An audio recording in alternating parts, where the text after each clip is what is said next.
The broadcast is now starting. All attendees are in listen-only mode. Bonjour à toutes et à tous, Valentin Offrand avec vous pour ce webinaire spécial crypto-monnaie.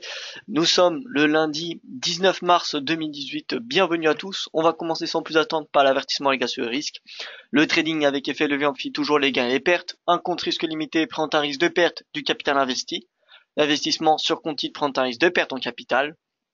IG fournit exclusivement un service d'exécution d'ordre. Cette présentation est à titre indicatif et ne saurait être considérée comme un conseil ou une recommandation. Alors, ce midi, nous allons nous concentrer particulièrement sur l'actualité qui rythme le marché en ce moment. Alors, il y a deux sujets. Il y a déjà le sommet du G20 des ministres des Finances et des banquiers centraux qui se réunissent aujourd'hui et demain à Buenos Aires. Et ensuite, nous avons les ventes de Bitcoin par la plateforme d'échange qui a fait faillite en 2014, MTGOX. Alors, on va rentrer plus en détail avant de passer à l'analyse technique.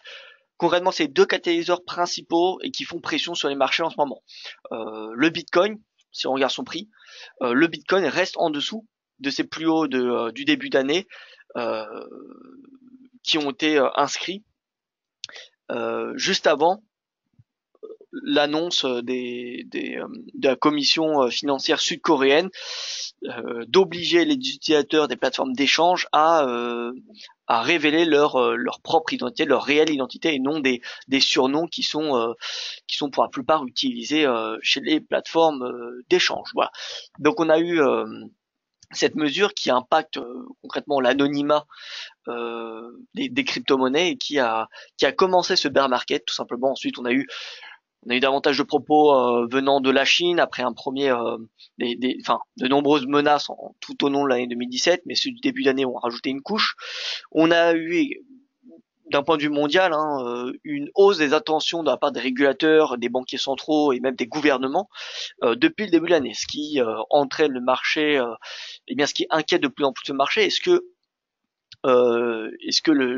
l'accès à ce marché va être durci? Quelles vont être les conditions? Voilà, c'est un petit peu les caractéristiques qui inquiètent les marchés. Est-ce qu'il va y avoir des barrières? Parce que s'il y a des barrières qui sont mises en place pour accéder à ce marché, eh bien il y aurait potentiellement moins d'acheteurs et donc qui dit moins d'acheteurs dit eh bien une hausse qui est plus limitée. Voilà. En plus de cela, nous avons MTGOX. MTGOX qui, je rappelle, c'est la première plateforme d'échange qui s'est fait la plus gros hackage d'une plateforme d'échange, en tout cas la plus connue, voilà, qui a été fait en 2014. 850 000 bitcoins avaient été alors dérobés au prix actuel, enfin au niveau du marché, du prix du marché actuel, ça représente 7,7 milliards d'euros. Voilà, qui ont été dérobés. Alors, ce n'est pas tous les bitcoins de MTGOX qui ont été volés, étant donné que MTGOX représentait à peu près 70% des volumes à l'époque, ce qui était énorme. Mais donc, c'est pas tous les bitcoins, elle en a encore, et elle est en procédure judiciaire, elle est en liquidation. Donc, afin de rembourser ses clients, une partie de ses clients au moins, eh bien, elle est en train de vendre une partie des bitcoins au marché. Il y a des experts qui disent, alors, on ne peut pas savoir si c'est réellement vrai, mais Euh, pas mal d'experts disent que ces ventes massives entre guillemets de MTGOX eh bien impactent à la baisse des marchés parce que forcément si elle vend énormément et qu'il n'y a pas le nombre d'acheteurs adéquat eh bien ça fait pression sur le marché. Donc voilà, on aurait ce cocktail de hausse des attentions de la part des régulateurs, des administrateurs, des gouvernements mondiaux et en plus une vente entre guillemets massive de la part de MTGOX. Il y aurait eu 35 000 bitcoins vendus en un peu plus de 3 mois, donc ce qui est pas non plus, ce qui est pas très important, 35 000, mais bon, voilà, a priori c'est un facteur qui ferait pression d'après les experts. Donc en tout cas c'est un catalyseur. C'est un catalyseur qui est beaucoup surveillé. Si on regarde un petit peu, si on s'intéresse même de loin sur le marché des crypto-monnaies, on entend deux choses, le G20 et MTGOX. Donc c'est deux catalyseurs à surveiller et qui pourraient changer l'opinion du marché. Parce que par moment l'opinion de marché il est clairement en prise de bénéfice. Il y a beaucoup plus de vendeurs que d'acheteurs. On est d'accord. Le marché est en baisse. Donc on a plus de vendeurs que d'acheteurs. Néanmoins, on a toujours cette moyenne mobile à 20 jours, à 200 jours, qui fait office de support. Vous voyez, on a eu un rebond le 6 février, on a ce petit rebond depuis le week-end. Donc cette moyenne mobile qui est à 7401, qui correspond également à la moyenne mobile à 10 mois. La moyenne mobile à 10 mois, on la regarde, elle n'a pas été dépassée depuis octobre 2015. Donc elle fait office de support. Donc voilà, c'est un niveau de support en conséquent très important, cette moyenne mobile à 200 jours, qui est également la moyenne mobile en ce moment à 10 mois, hein, ce n'est pas tout le temps le cas. Mais donc 7300, 7400, c'est un niveau de support qui, on va dire, est important, qui, s'il est cassé, eh bien, ça sera un signal négatif, jusque ce psychologique à 5000 $. Voilà, donc le Bitcoin, j'ai envie de dire, pour le moment c'est baissier.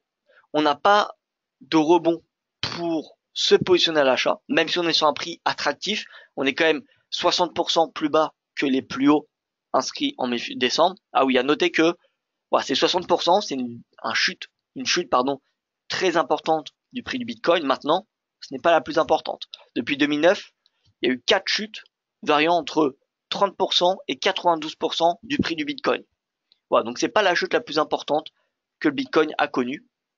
Si on regarde un petit peu alors là on est depuis 2013, alors on va essayer de trouver un graphique avec un petit peu plus d'historique. Coinbase, non, 2015. Voilà. Si on se met en log, donc là on est en logarithmique, hein, ce qui permet d'atténuer, de proportionner un petit peu les hausses et les baisses, parce que forcément une hausse une hausse de 100 $, quand le cours de Bitcoin est à 100 $, et bien c'est un x2, donc c'est beaucoup plus important psychologiquement que lorsque le Bitcoin est à 20 000. 20 000, 100 $, ça se fait tous les jours. Voilà. Donc ça permet de remettre un petit peu en proportion les hausses et les baisses sur du long terme. Et donc vous voyez que finalement cette baisse qu'on a du Bitcoin, c'est pas la plus importante, hein. En 2014, on a eu une baisse qui a duré pendant un an et qui avait été de 87%. Un an plus tôt, pendant 3-4 mois, on avait une baisse de 76%. Finalement, on connaît tous ce qui s'est passé par la suite. Le Bitcoin, vous voyez, avait progressé. Donc je ne dis pas que cette baisse est simplement qu'une grosse respiration et qu'au final on va atteindre 100 000 dans 3 mois. Non, c'est pas du tout ce que je dis. Mais c'est un scénario qui a déjà été connu. Voilà. C'est la seule chose qu'il faut retenir de cette baisse du Bitcoin. Donc en soi, c'est inquiétant, mais il n'y a rien d'unique dans cette baisse. Donc voilà, je ne pense pas que ce soit le moment d'acheter, étant donné que c'est encore beaucoup trop risqué. On a encore des ventes de MTGOX. On n'a aucune rumeur, aucune information de la part du G20. Donc voilà, concrètement, il y a encore des chances que le prix que Bitcoin soit sous pression. Maintenant, si on a des bonnes nouvelles, si on a un G20 qui souhaite réguler le marché des cryptos, et réguler positivement, bien évidemment, pas bloquer le marché, et si on a MTGOX qui annonce la fin de la vente de ces bitcoins, ça pourrait être des catalyseurs de hausse. Mais pour le moment, c'est vraiment pas le moment, je pense, de s'intéresser à l'achat, même si d'un point de vue technique, on est sur un niveau de prix très intéressant. Ce que j'attendrais personnellement, c'est plutôt, un rebond, une confirmation d'une tendance haussière. Alors la confirmation, elle pourrait se faire en cas de dépassement de cette oblique. Si on a un dépassement de cette oblique, on aura techniquement un premier signal d'achat. Alors, cassure d'une oblique, ça ne veut pas dire un changement de tendance, mais c'est un signal qui indique que la tendance baissière est finalement en train de baisser de rythme, de diminuer, pardon. Voilà, donc déjà le premier signal, je pense, faut vraiment attendre une confirmation et pas qu'un simple rebond, pas qu'un simple chandelier dans le verre pour se positionner. Voilà, donc un rebond au-dessus de cette moyenne mobile, de cette oblique serait un premier signal, accompagné par une divergence, ça serait excellent pour se positionner à l'achat par exemple. Peut-on se placer à la vente du Bitcoin peut-être? Alors à la vente à ce prix-là, ça me semble trop risqué. Si on a un retour à 10 000, pourquoi pas. Mais là on est sur moyenne mobile à 10 mois, sur moyenne mobile à 200 jours. Donc on a, je pense, à court terme, une probabilité de hausse, à court terme, je dis bien, qui domine le risque baissier. Maintenant, voilà, je dis ça, c'est en amont, bien évidemment, du G20. Et au G20, vu l'importance que semble avoir le G20 aux yeux du marché des cryptos. Si vous regardez un petit peu sur Twitter, sur les réseaux sociaux, sur les médias, le G20, c'est vraiment, ça semble être le catalyseur majeur pour les cryptos à court terme. Étant donné que nous rentrons en plein dans le G20 en ce lundi et qui va durer, qui va également se dérouler demain. Voilà, ce que je dis là, peut-être que demain le Bitcoin va s'enfoncer sous la moyenne mobile à 200 jours. Mais d'un point de vue uniquement technique, si on se focalise que sur un analyse technique, là on est sur un niveau de support important, donc le risque baissier il est quand même assez limité. Encore une fois, d'un point de vue technique. Donc voilà, mon biais à court terme il est plutôt haussier jusqu'à, vous voyez, cette moyenne mobile à 20 jours, à peu près vers 10 000, un petit peu en dessous de 10 000. Et ensuite, soit on a un breakout de cet oblique et des 10 000 $, auquel cas sera un signal plutôt haussier. Dans le cas contraire, eh bien c'est un retour à cette moyenne mobile. Mais pour le moment, je pense pas qu'on peut se dire que voilà, il faut acheter le Bitcoin à ce prix actuel pour viser les précédents records à 20 000. Je pense que c'est beaucoup trop tôt pour prévoir une hausse jusqu'à 20 000 $. Je vous rappelle que 2014-2015, le Bitcoin a consolidé pendant un an. Il a fait une baisse pendant un an qui a abouti à une baisse de 87%. Voilà. Je ne dis pas qu'on va avoir une baisse pendant un an du Bitcoin, mais ça, c'est possible.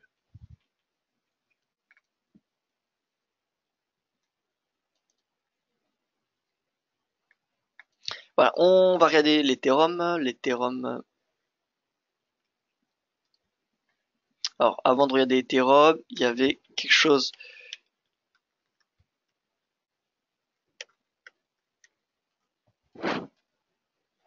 Voilà, ça c'est quoi? C'est la force relative Bitcoin-Ethereum. Alors, pour le moment, on voit qu'il n'y en a pas réellement de support de résistance assez conséquent pour l'exploiter. Là, cette baisse montre une sous-performance de l'Ethereum face au Bitcoin, c'est-à-dire que l'Ethereum inscrit une moins bonne performance, que ce soit positive ou négative, que le Bitcoin. Donc depuis le début du mois de mars, vous voyez.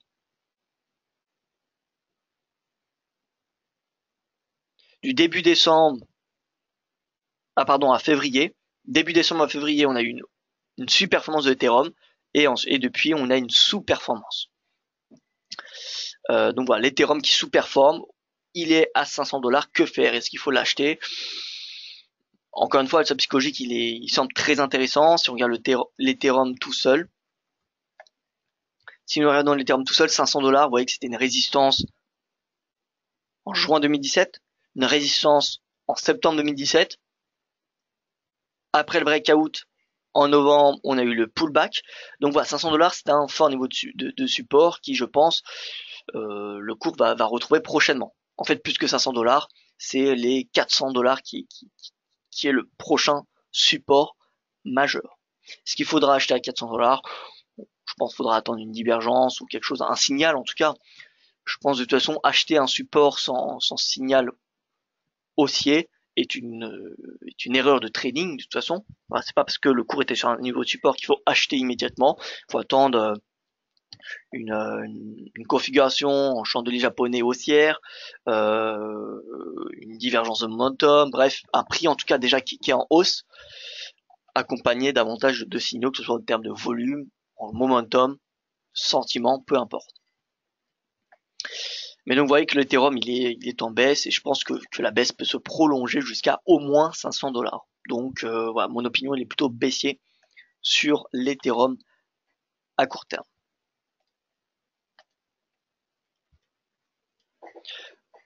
Le XRP USD. Alors, le XRP est actuellement, vous voyez, à 0,65, support donc à 0,57 à peu près, il a testé hier. Donc voilà, ça semble être un support assez, je dirais pas résistant, parce que le Ripple, ouais, est dans une belle tendance baissière, mais en tout cas pour prendre des bénéfices sur les shorts à découvert, c'est possible. Hein. C'est possible, donc voilà. Par contre, pour passer short sur Ripple, enfin sur le XRP, pardon, nous attendrons un retour à 0,8831 pour passer à la vente. Voilà. Et est-ce qu'il faut acheter à ce support? Non. Non, parce que le risque baissier, il est beaucoup plus important, je pense, que le risque haussier. Donc voilà, acheter ce support alors qu'on est dans une tendance baissière, c'est pas forcément la meilleure chose à faire. Et en plus de cela, on peut voir que le momentum est baissier. Bon, certes, apparemment, il consolide depuis avant-hier, mais voilà, je pense que il faut attendre un pullback pour se positionner à la vente. On passe sur le Litecoin. Litecoin, on est dans un biseau descendant qui aboutit généralement à une cassure à la hausse, qui est une figure de retournement. Alors ce n'est pas tout le temps le cas. Et j'alerte sur cette figure, sur cette pattern, pardon. Ce n'est pas tout le temps une configuration de retournement. Ça l'est, d'un point de vue caractéristique, mais en probabilité, il n'y a pas une énorme probabilité que ce soit un retournement. Voilà. Moi, ce que j'attends sur Litecoin, c'est une petite divergence haussière, vous voyez, à l'image de ce qu'on avait là, avec une petite cassure à la moyenne mobile à 20 jours, si on regarde moyenne mobile à 20. Voilà. Cassure la moyenne mobile à 20 jours, plus cette divergence, ça peut être un signal haussier. Donc voilà, Litecoin, pour le moment, on n'a pas de divergence. On a un support qui est à 125 $. Donc si on a à 125 $ une divergence haussière, on aura une hausse à s'attendre.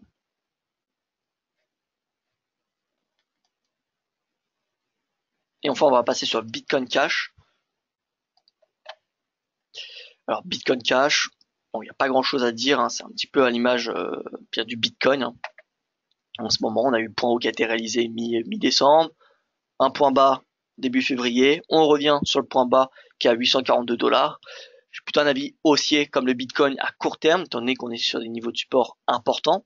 Donc c'est possible que le Bitcoin Cash rebondisse jusqu'à 1200 $ à peu près. Maintenant, est-ce qu'on va avoir un retour à 3000 $? Non, c'est loin d'être le cas. Surtout que en plus la mise en place, plus Lightning Network approche, et plus le Bitcoin Cash est sous pression, parce qu'une mise en place de Lightning Networks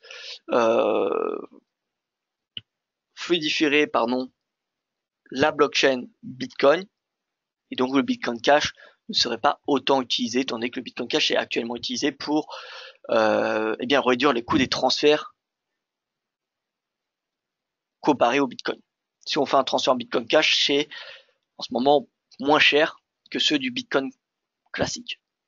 Maintenant, si on a une network qui est mise en place, peut-être qu'on aura un rééquilibrage des coûts. Donc ça perdrait de l'intérêt à être sur le Bitcoin Cash, tout simplement.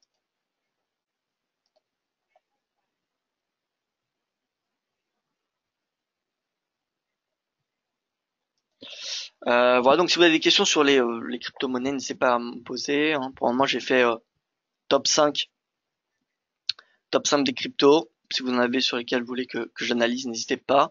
Alors on va regarder ici CoinMarketCap.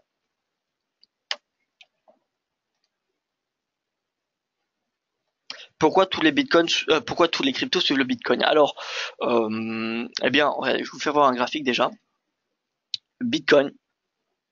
Le Bitcoin représente 42% du marché des crypto-monnaies. 42%, d'accord? Donc imaginez il y a une baisse de 10%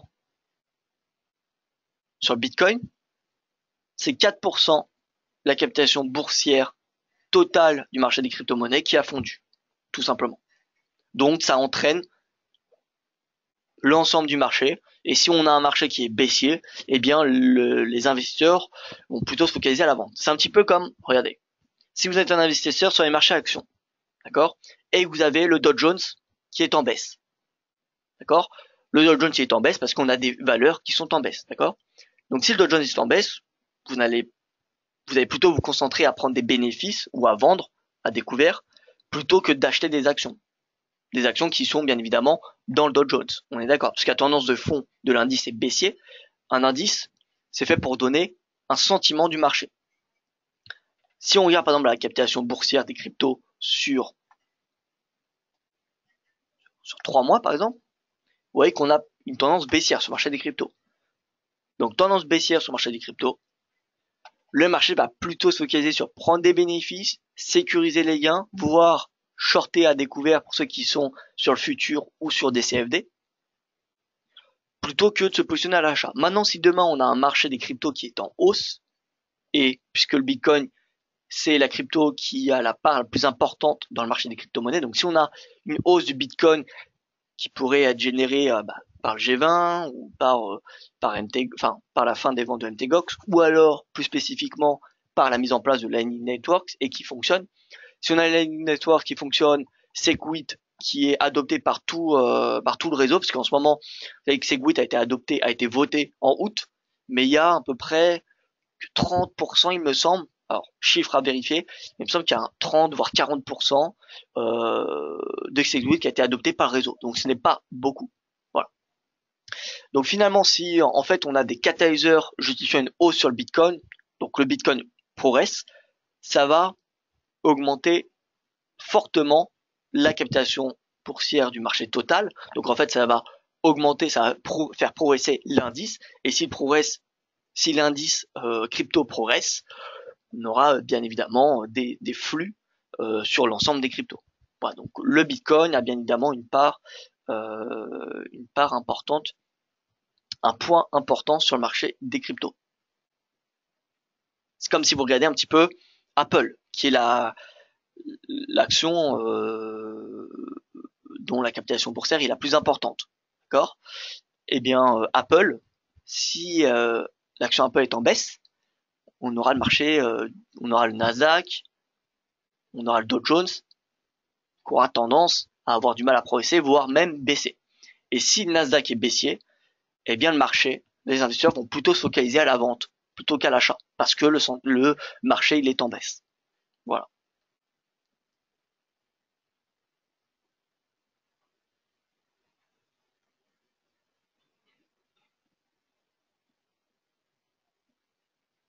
Alors, il annonce plus de 50% avant l'été avec Apple. Euh, alors non, mais c'est tout à fait cela. Hein. C'est la même comparaison, quoi. On peut dire que alors avant l'été 50%. Écoutez, peut-être. Alors, si vous avez des informations comme cela, hein, François, n'hésitez pas. D'ailleurs, chers auditeurs, si vous avez des informations, n'hésitez pas à me les partager sur les réseaux sociaux. Comme ça, je peux jeter un coup d'œil. Mais je sais qu'en ce moment, c'est 30-40% du réseau 30% plus, hein, il me semble, qui est adopté hein, par le réseau. Donc, finalement, ce n'est pas grand-chose. Euh, donc, on peut dire que le Bitcoin, c'est un petit peu l'action Apple, on va dire, hein, l'équivalent d'Apple sur, on va dire, le Dow Jones, par exemple. Voilà. Et à savoir que les GAFAM, c'est 15% du Nasdaq. Hein. Donc voilà, si on a les 4 plus grosses capitalisations boursières qui baissent, le Nasdaq a de très très fortes chances de baisser. Pour ne pas dire 100% des chances. Hein. Voilà. Donc voilà, c'est pour ça que le Bitcoin a un rôle de leader. Si demain le Bitcoin n'est plus la première capitalisation boursière, mais on va dire, imaginons la 5e, elle n'aura plus ce rôle. Ou en tout cas, ça sera beaucoup moins, elle aura un rôle beaucoup moins important. Ça sera la première crypto qui aura un rôle de leader. Tout simplement. Et pourquoi le Bitcoin est aujourd'hui la crypto-monnaie numéro 1? C'est plutôt cette question qu'il faut se poser. Bien déjà, c'est la première crypto-monnaie, c'est celle qui a créé la blockchain, la décentralisation, enfin tout ce système, hein, toute la crypto-monnaie. Et ensuite, c'est peut-être celle qui aujourd'hui a le plus prouvé, j'ai envie de dire. Certes, on a des problèmes au niveau de la fluidité, on a un tas de problèmes sur le Bitcoin. Enfin, il y a pas mal de problèmes. C'est loin d'être une crypto-monnaie parfaite. On en a d'autres qui techniquement ont l'air beaucoup plus solides, beaucoup plus fluides. Mais en attendant, le Bitcoin a été adopté par des milliers, voire même, elle a été adoptée par des millions de personnes, que ce soit pour l'achat, la spéculation, l'investissement, peu importe. Le Bitcoin, c'est la crypto-monnaie qui a été la plus utilisée. C'est celle qui a été la plus prouvée. Donc, on a beau dire ce qu'on veut sur le Bitcoin, voilà, je pense que Bitcoin a déjà beaucoup prouvé. Pour cela que c'est la première crypto pour le moment, je dis bien. Je ne dis pas que demain une crypto-monnaie peut remplacer le Bitcoin. Hein. C'est pas du tout. Je pense que c'est tout à fait possible, hein, mais il faudra du temps. Regardez tout simplement, voilà, ce graphique résume assez bien ce que je souhaite te dire, c'est qu'il y a par exemple 5 ans, vous voyez, en 2014, en 2013, pardon, le Bitcoin représentait 95% du marché des cryptos. Aujourd'hui, plus que 40. Voilà. Donc on a une diversification de plus en plus.